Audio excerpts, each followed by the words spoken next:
Halo semuanya, perkenalkan nama saya Davin dan Ivander sebagai mahasiswa Universitas 17 Agustus Surabaya akan menjelaskan tentang analitik hierarki proses atau yang bisa disebut AHP.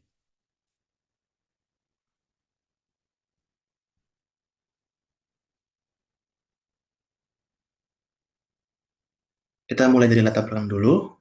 Sebuah perusahaan furnitur memerlukan supplier utama. Untuk menentukan supplier terbaik, mereka membuat dengan metode AHP dengan mempertimbangkan 4 faktor utama dan masing-masing faktornya memiliki 6 kriteria. Untuk penentuan prioritas proyek penelitian, kita bisa bagi dengan 4 faktor, yaitu kualitas bahan baku, harga, waktu pengiriman, dan layanan pelanggan. Dan setiap faktor-faktornya ada 6 kriteria masing-masing dalam situ. Bisa dilihat sendiri. Ini untuk diagramnya, kita pembuatan untuk skala prioritasnya dengan pembagian seperti yang tadi itu 6 kriteria. Dari A1 sampai A6, B1 sampai 6, D1 sampai C6, D1 sampai D6. Ini untuk yang pertama yaitu kualitas bahan baku. Dengan penjelasan di kriteria tersebut ada konsistensi kualitas, sertifikasi kualitas bahan, tingkat kerusakan bahan, jenis kayu, dan lain-lainnya. Ini kita bisa simbolkan dengan A1 sampai A6 untuk kita bisa pembuatan AHP-nya. Setelah kita menjelaskan tersebut, kita akan membuat angketnya dengan perbandingan jalurnya untuk A1 ke A2 dan seterusnya. Jadi semua jalur dari simbol A sampai A1 sampai A6 itu akan menjadi satu jalan. Kita bisa checklist aja dari sangat lemah sampai sangat ekstrim dengan berbagai macam berikut. Bisa dilihat di sini. Dan setelah kita mendapatkan checklistnya, kita akan penghitungan ulang dengan berdasarkan eh, sambungan dari A tersebut. Untuk A1 ke A1 atau A1 ke A2 ke A2 itu dihitung satu dikarenakan tidak ada perhitungan di situ. Dikarenakan memang tidak ada tujuan untuk kembali ke A1-nya. Jadi kita untuk mengkomparkan hal-hal yang lainnya seperti A1 ke A2, A1 A3, A1 ke A4, dan seterusnya. Dan kita bisa masukkan tadi, kalau kita lihat yang tadi itu ada jumlahnya yaitu ada 7, 5, 6. Itu untuk yang di sebelah kanannya. Nah, untuk yang di bawah garis diagonal di kuningnya, itu ada pembagian dari eh, antara hubungan dari dua A tersebut. Misalkan untuk A1 ke A2, untuk positifnya itu adalah 1 ke 7. Berarti kalau misalkan untuk negatifnya, berarti 1 dibagi 7, yaitu 0,14 dan seterusnya sampai ke bawah. Ini berlaku untuk semua A1 sampai A6-nya supaya kita bisa mendapatkan AHP-nya. Dengan total kolom itu kita perhitungan dari atas ke bawah, yaitu dari total kolomnya tersebut, itu bisa mendapatkan hal tersebut dari bawah situ. Nah, setelah kita bisa mendapatkan A1 A6-nya dengan total kolomnya di situ, kita akan perhitungan dengan baris. Mengapa kok bisa mendapatkan 0,5, 0,8, 0,43? Itu dikarenakan dari tadi itu adalah total kolom dan di pembagian di A2-nya. Misalkan untuk yang A1 ini ada 0,55, berarti itu adalah pembagian antara 1 dibagi 1,82.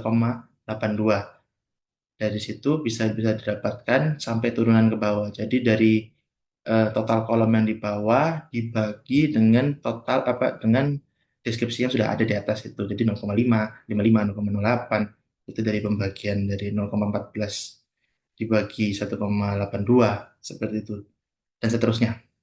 Sehingga kita bisa mendapatkan eh, perhitungan barisnya yaitu 2,56 untuk baris ke kanan dan rata-ratanya 0,43 dan rankingnya sebelah kanan tersebut. Dan itu hanya untuk A1 sampai A6.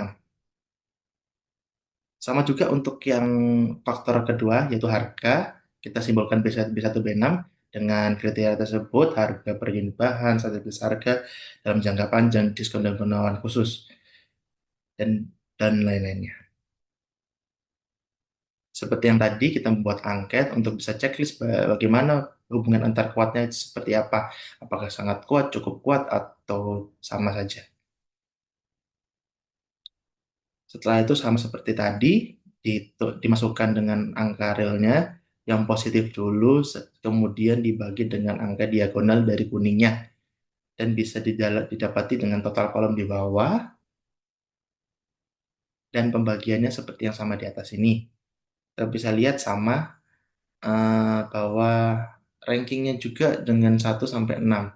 Jadi masih belum ada kelihatan perubahan dari A1 sampai A, dari simbol A dan simbol B. Untuk yang C juga sama, tapi ini untuk faktor pengiriman. Dengan cara yang sama, penggunaan angket juga, kita dengan angket menceklis apakah sama dan cukup kuatnya, diperhitungkan seperti sama dengan diagonalnya, dimasukkan dan ditotal dengan kolom di bawah, dan tetap pembagian dengan baris dan rata-ratanya, supaya kita bisa mendapatkan ranking yang sebelah kanan. Ini untuk sama juga dengan pelayanan pelanggan, dengan kriteria tersebut dan simbol-simbol yang ada. Ini untuk simbolnya untuk D1 sampai D6. Ini sama, tetap menggunakan angket untuk penceklisannya, dan pemasukannya juga sama dengan pembagian diagonalnya, dan ini juga sama dengan pembagian barisnya dan rata-rata dan rankingnya. Oke, dari kesimpulannya, kita mendapatkan 4 faktor dan 6 kriteria dari setiap faktornya. Kita bisa lihat untuk kualitas bahan baku itu dari 1 sampai 6, berarti adalah ranking yang pertama adalah konsistensi kualitas dan sertifikasi kualitas bahan dan tingkat kerusakan bahan baku. Jadi untuk strategi untuk kualitas bahan baku dipakai untuk yang 3 ke atas biasanya.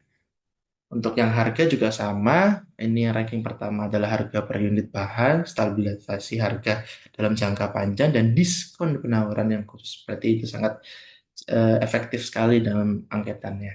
Untuk waktu pengiriman itu kita bisa lihat di ranking pertama, kecepatan pengiriman, ketepatan waktu pengiriman, dan fleksibilitas jadwal pengiriman. Yang kita bisa lihat di sini dikarenakan angketnya dan layanan pelanggan juga dengan responsif terhadap keluhan, kejelasan komunikasi, kemudian kemudahan dalam proses pemasaran. Ini adalah semua rankingnya dari 1 sampai 6. Jadi kita bisa buat kesimpulan dan buat strategi bagaimana kita bisa menghadapi supplier-supplier yang akan datang untuk perusahaan mebel tersebut. Oke, terima kasih atas perhatiannya. Saya Davin Evander. Saya sebagai mahasiswa Universitas 17 Agustus Surabaya pamit undur diri. Terima kasih.